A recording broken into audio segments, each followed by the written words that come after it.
Hello, I am Neval Bilgin. I'm a mechanical engineering student at Bilkent University. In this video, I'm going to present my Physics 102 project, whose name is Calculating Power in Electrical Circuits. The main purpose of my experiment is to compare the electrical power of circuits consisting of resistors in parallel or in series, and find out which type of circuits has more electrical power, series or parallel.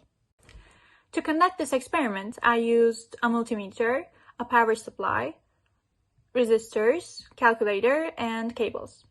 In the first part, I connected 3 resistors in series and calculated the equivalent resistance.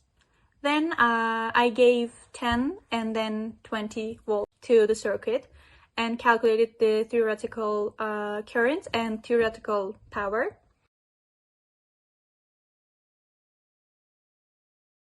Then, using a multimeter as an ammeter, I found out the current flowing through the circuit and then calculated the electrical power of the circuit, experimental power, using Joule's law.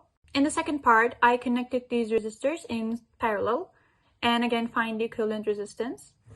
Then I set the power supply to 10 and then 20 and calculated the theoretical current and theoretical power.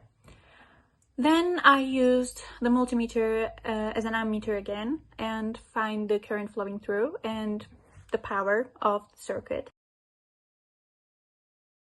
When I compared theoretical and experimental values of power and current, I realized some errors occurred. These errors occurred because the inside resistance of the circuit elements is not 0, and also I was the one, measuring and connecting these elements to each other. Then in the result part, I compared the values of power in series connection circuit and in parallel connection circuit.